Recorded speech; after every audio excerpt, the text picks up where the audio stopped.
2 SKS untuk aljabar linear. Ini bagi yang tidak suka dengan mata kuliah matematika, bagi yang tidak suka dengan mata kuliah di luar industri ya ini merasa sangat bahagia sekali karena cuma 2 SKS. Jadi saya juga nggak tahu ini alasannya dari pihak prodi industri. Kalau biasanya matriks ruang vektor 3 SKS, sekarang namanya lebih luas. Matriks ruang vektor itu namanya lebih sempit. Hanya belajar tentang matriks dan ruang vektor saja. Itu dulu dikasih waktu 3 SKS. Tapi sekarang namanya lebih umum, aljabar linear.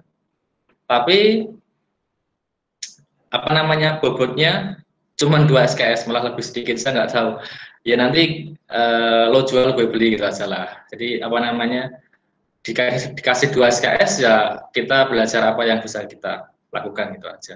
Secukupnya gitu kira-kira. Tidak perlu dipaksakan. Kemudian pengampunya ada 3. Saya sendiri, ini saya namanya yang pertama ini ya, Vika Yuki Kurniawan. Kemudian Pak Supriyadi Wibowo dan Pak Santoso Budi Wiono. Nah, Anda karena sekarang nggak boleh milih kelas kan, Anda harus apa namanya terpecah jadi 3 kelas itu kayaknya sudah diurutkan dengan NIM-nya. Nah, Anda akhirnya ketemu dengan saya, yang paling junior, dosen yang paling junior. Jadi tolong dimaklumi dan Anda jangan menyesal nanti kuliah dengan saya ya. Ilmu saya tidak setinggi yang lain ini. Kemudian ini untuk standar kompetensinya, mahasiswa dapat menerapkan konsep-konsep aljabar linear untuk menyelesaikan masalah-masalah baik di bidang matematika maupun di bidang lainnya. Nah, terutama nanti masalah-masalah kalau di teknik industri itu, di dunia industri, yang bisa dibuat model persamaan linearnya. Jadi permasalahan di dunia industri yang bisa kita bikin model matematikanya, kemudian kita selesaikan dengan konsep aljabar linear, gitu ya. Jadi meskipun Anda belajar di teknik industri itu sangat luas, dia belajar apa saja, belajar matematikanya, konsep matematikanya, belajar apa namanya tentang teknik industrinya, belajar tentang keuangannya, ekonominya bisa Anda pelajari, belajar tentang psikologinya gitu ya. Jadi bahkan belajar tentang ngelas-ngelas barang ya, bikin-bikin kursi, kemudian bikin-bikin apa itu bubur kertas dan sebagainya, itu terlalu banyak yang Anda pelajari, tapi semoga semua bermanfaat buat Anda. Ini suatu hal yang sangat penting, Anda memahami konsep linear untuk menyelesaikan masalah di bidang industri. Kenapa? Karena kalau teknis-teknis yang lain, misalkan ngelas, kemudian gaya bubur kertas gitu ya, gaya kursi itu kan, mohon maaf, itu dilakukan oleh pegawai, oleh pekerja lapangan gitu kan ya.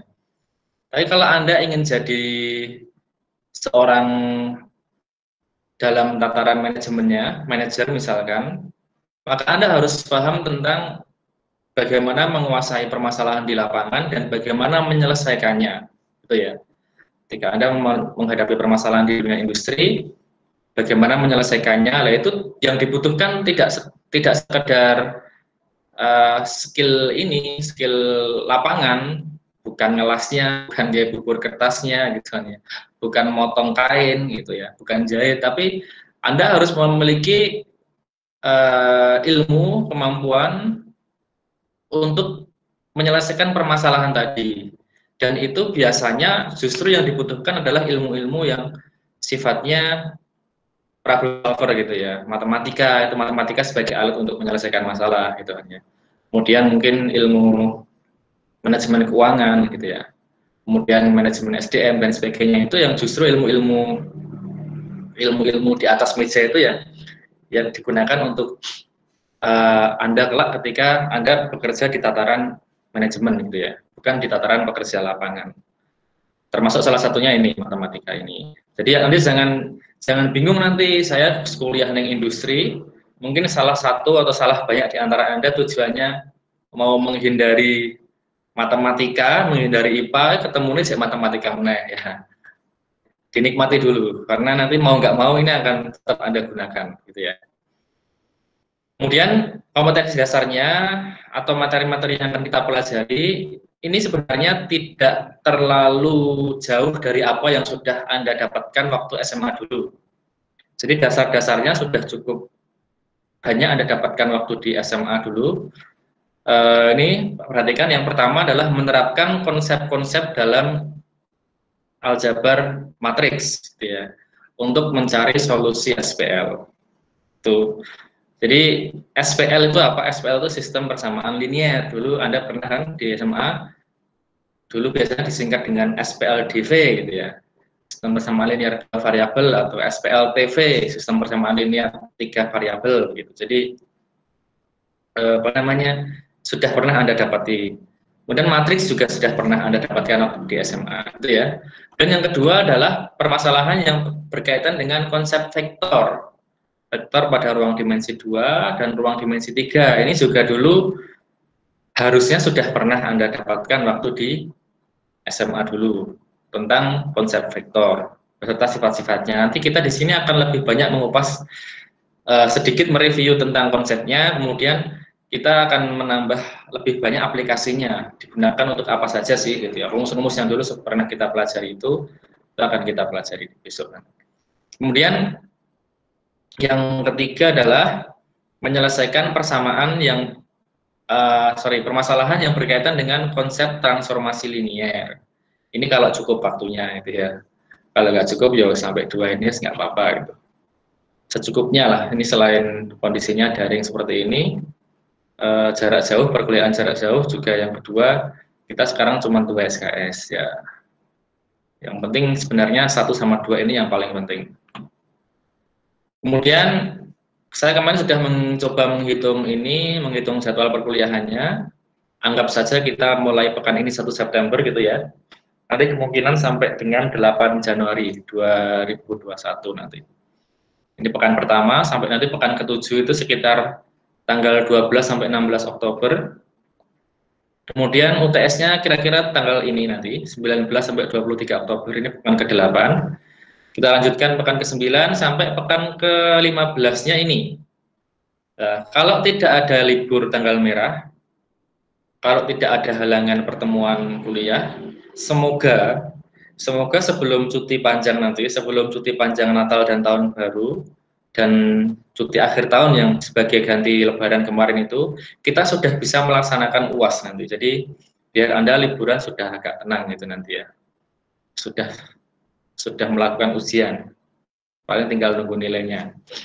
Tapi kalau terpaksanya mungkin belum selesai waktunya, tidak cukup, ya nanti baru setelah cuti panjang itu kita baru ujian akhir gitu ya. Lebu langsung ujian. Kita berdoa aja semoga cukup.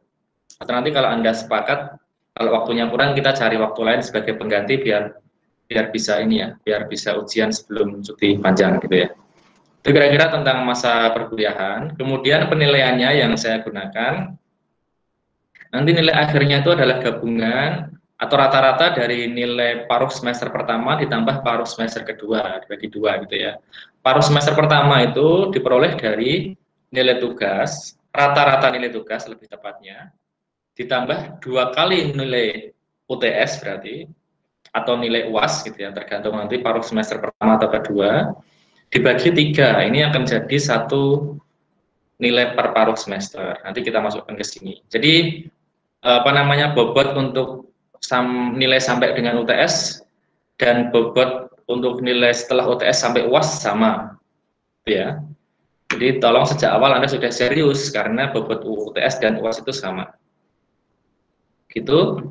Kemudian untuk skornya kemarin eskalator terbaru, Anda bersyukur masih menggunakan aturan ini, banyak koma-koma ini, jadi 85 untuk dapat nilai 4 atau A penuh, kemudian 80 sampai 84 untuk Anda dapat nilai A minus atau 3,7 dan seterusnya. Anda bersyukur karena ini kemungkinan tidak banyak nilai yang hilang. Nanti kalau ada aturan baru misalkan hanya mengakui nilai bulat misalkan A saja, B, C, D, E itu tidak ada 0,7, tidak ada 0,3, nanti akan banyak skor Anda yang hilang gitu ya. Dulu waktu zaman saya kuliah seperti itu, tidak pakai koma. Jadi IPK-nya dulu kecil-kecil. Kalau sekarang IPK-nya besar-besar dan komplot itu biasa sekarang karena gampang balik biji ya. Kemudian ini aturan perkuliahan, ini sebenarnya aturan perkuliahan saat kuliah offline di kelas gitu ya. Saat kuliah offline di kelas, biasanya saya kalau ada anak yang terlambat, saya kasih pertanyaan dulu baru boleh untuk masuk kelas gitu ya. Tapi karena ini online seperti ini ya mau nggak mau ya kita harus maklumi, mungkin terkendala sinyal atau teknis dan sebagainya, ya sudahlah, semampunya saja gitu ya. Ini sama-sama enak nanti. Kita tidak akan terlalu memaksakan, tidak akan terlalu ketat di sini. Tapi yang tetap ketat terkait dengan kehadiran. Kehadiran minimal ada harus 75%. Tapi kalau online ini kan enak, ada tinggal presensi, ngantuk-ngantuk ya tinggal turu gitu ya. Biasanya nek mahasiswa malas ya, bosan-bosan tinggal ngegame gitu kan ya. Jadi gayanya do protes. Wah, kuliah daring ora enak, nah, padahal enak-enak baik. Kalian bisa sambil makan, bisa sambil tidur, bisa sambil nge-game gitu ya. Bisa sambil chatting, sambil ngerasani dosennya gitu ya, atau dosen liane gitu di grup Anda sendiri. Nah, itu enaknya kuliah daring.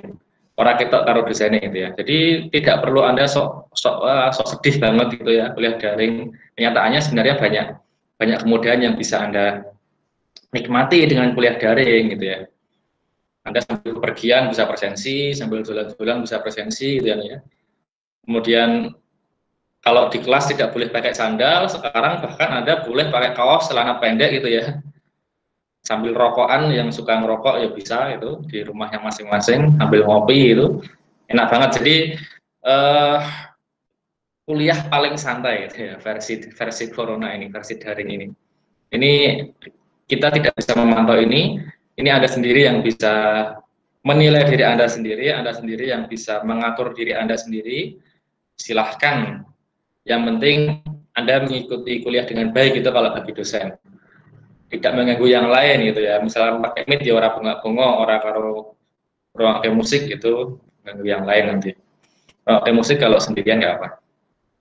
Kemudian yang ketiga ini meskipun daring, ini tetap mohon maaf, ini saya tetap agak ketat di sini. Silahkan kalau anda apa namanya merasa tidak suka nggak apa-apa. Jadi kalau saya memang berusaha untuk mengajarkan mahasiswa itu untuk belajar jujur gitu ya. Meskipun kenyataannya 1, 2, 3, 4, 5, 10, 20 orang masih ada yang khilaf gitu ya, khilaf contekan, apa namanya daring, guys, potensi contekan tinggi sekali gitu ya. Tapi saya akan berusaha untuk tetap melakukan aturan ini. Ketika nanti kan bisa dilihat matematika itu kita salah nek podo itu kan, nah, kita banget nek turunan gitu. Bener nek podo itu ya mending ya. Memang jawabannya benar gitu ya. Tapi benar pun itu kalau matematika biasanya langkah-langkahnya itu tidak pasti harus sama satu dengan yang lainnya. Nah, salah kayak podo persis plek gitu. Nah, salah typone podo persis plek, Arab nulis telu, nulis wolu itu kok podo. Nah, itu mesti ada. Ini unsur kerjasama. Jadi saat ujian saja, saya hanya berharap kepada Anda, mohon kepada Anda, saat ujian saja mohon Anda jujur. Anda tidak kerjasama. Silahkan kalau tugas gitu, misalkan ada tugas latihan, itu justru waktunya Anda untuk bekerja sama, waktunya Anda untuk diskusi, saling apa namanya belajar satu dengan yang lain. Tapi kalau ujian itu kan uji kompetensi, itu kan mengukur kemampuan kita. Jadi sebisa mungkin Anda jujur, tidak perlu takut Anda tidak lulus gitu ya. Selama Anda mengikuti perkuliahan dengan baik, apa namanya tugas yang Anda kerjakan, ujian Anda kerjakan, bahwa benar bahwa ora gitu ya, nek ora yo remedi Anda ikut remedi, lulus itu minimal lulus itu mesti lulus kan ya. Tapi justru kalau Anda ketahuan tidak jujur, kerjasama satu dengan yang lain saat ujian, nilai Anda sebagus apapun, nah mohon maaf nanti bonusnya Anda bisa ketemu dengan saya lagi tahun depan gitu ya. Maksudnya kuliah meneh dengan mata kuliah yang sama gitu ya. Itu tujuannya supaya kita semuanya belajar untuk menjadi baik gitu ya. Jadi pinter ini gampang ya. Ini jangan sampai orang pinter digunakan untuk pinteri orang. Jangan sampai kepintaran kita digunakan untuk berbuat curang. Sebenarnya gorongnya tambah gemuk. Itu. Kemudian ini sumber pustaka yang akan sering kita gunakan, yang paling pertama ini mungkin yang sering digunakan nanti. Ini Howard Anton, judulnya Elementary Linear Algebra, atau ini kalau Anda mau cari versi bahasa Inggris banyak, bisa download, saya juga punya kalau mau. Tapi kalau versi bahasa Indonesia Anda bisa beli di Togamas atau di mana itu, Gramedia, itu biasanya ada versi terjemahan. Nah, biasanya Anda pilih yang gratis ya, yang downloadan aja nggak apa. Toh Anda sudah pintar-pintar bahasa Inggris gitu ya. Itu yang kedua dan ketiga ini pelengkap saja, kita gunakan 1-2 untuk mencari contoh-contoh soal gitu ya, untuk latihan-latihan soal. Tapi utamanya yang pertama ini nanti yang kita gunakan.